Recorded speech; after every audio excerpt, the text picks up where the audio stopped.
Hello! Magandang araw po sa ating lahat. Ayan. So today guys, okay, for today's video, okay, buksan natin yung dumating na po yung ating Philippine Statistics Authority na identification or what we call this ID, no?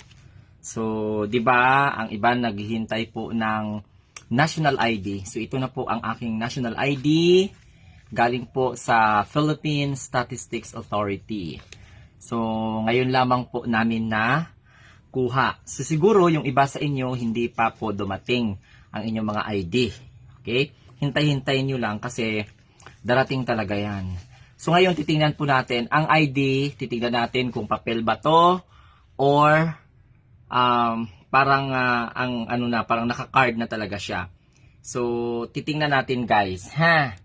So, samahan ninyo ako na sabay-sabay nating buksan itong ating identification card from the Philippine Statistics Authority.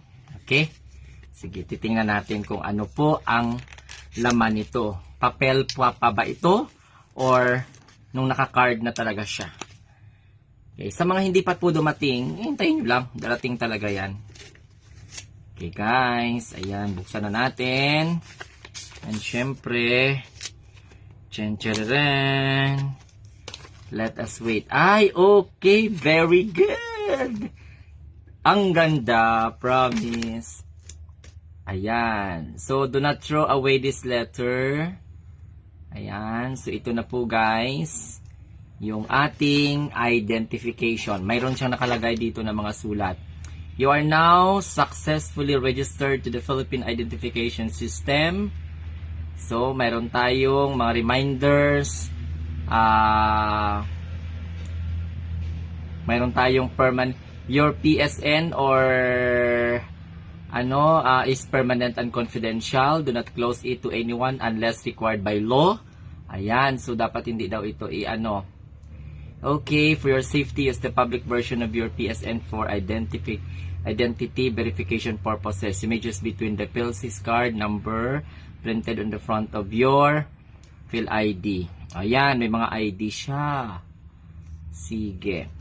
Nakalagay dito ang iyong PSN ay permanent or PhilSys number ay permanente at confidential. Okay, huwag ibigay ay paalam kahit na kanino maliban kung pinahihintulutan ng batas. Para sa kaligtasan, gamitin ang pampublikong version ng iyong PSN upang mapatunayan ang iyong pagkakakilanlan.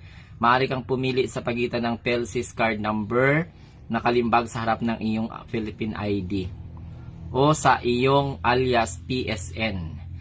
Nabuo sa pamamagitan ng PhilSys mobile application na sinasamahan ng isang fingerprint, face to iris scan, one-time passwords pamagitan ng SMS o ng iyong demo.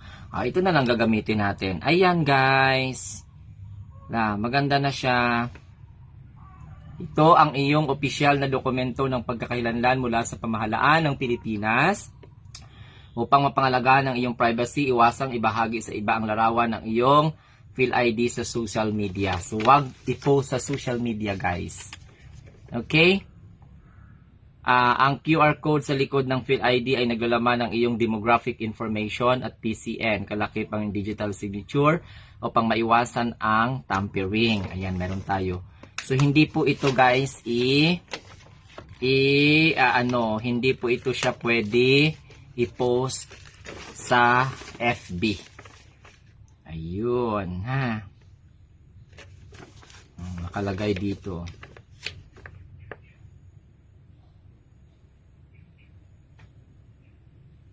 Ayan. Single.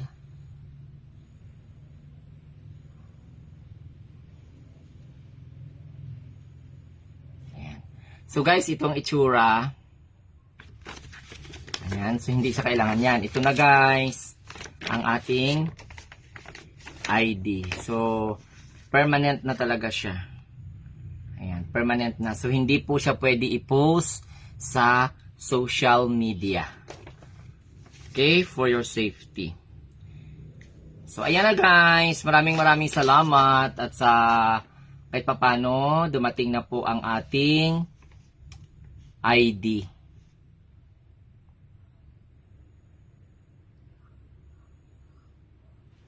So, confidential siya. So, hindi ito siya pwedeng itapon-tapon lang kung kahit kailan. Okay?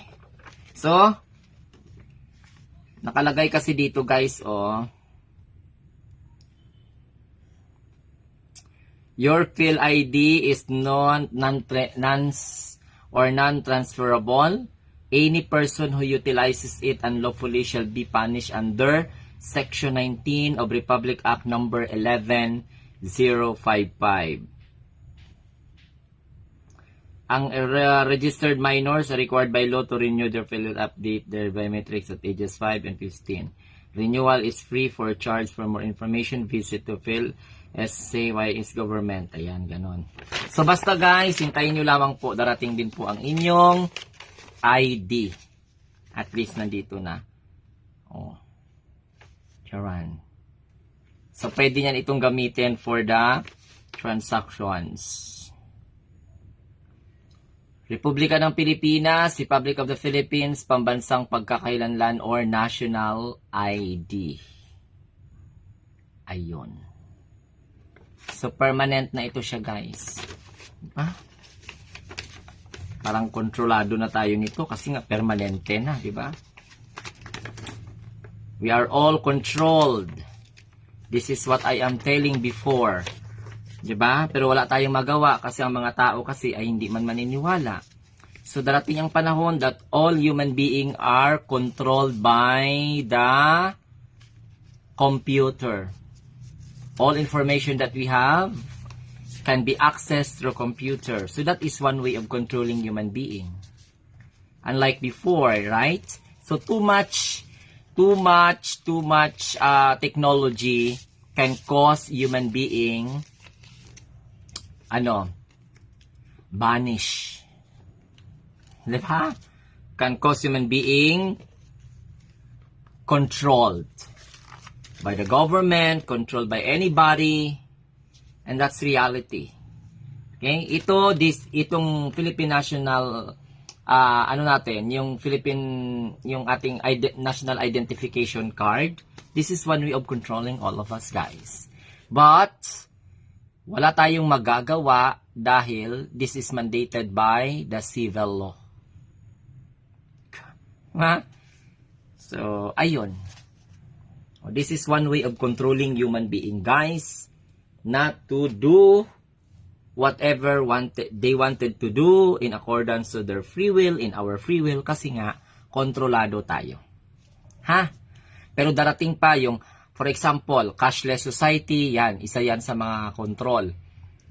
Quarantine, isa yan sa mga control. Yung nangyari noong nakaraang taon, noong 2019, that is one way of controlling human being. Itong national ID, this is one way also of controlling human being. Other pa, yung mga barcode system, yung mga cashless society na proposal, that is one way of controlling people. Okay? Making machines, robots, that's one way of controlling human being. So, time will come, halimbawa, wala na ako, okay, you will be able to understand that this is part of the population program of the shadow government and other entities that control the government that we seeing at this point of time, that we enjoying at this point of time. So marami na akong sinabi, basta okay lang, thankful lang din ako kasi wala tayong magagawa kasi at least we are under the civil government. Okay? So bye-bye sa mga hindi pa po nakatanggap ng kanilang national ID, they wait nyo na lang. Okay? Sa mga hindi po nagpa-national ID, that is what we call decisions. Sa mga nagpa-national ID, okay, whether we like it or whether we like it very much, we don't have an option. But of course, we follow the civil government. Okay? Bye and God bless everyone. Thank you so much for watching. And don't forget to subscribe or to follow and then comment and react. So, bye!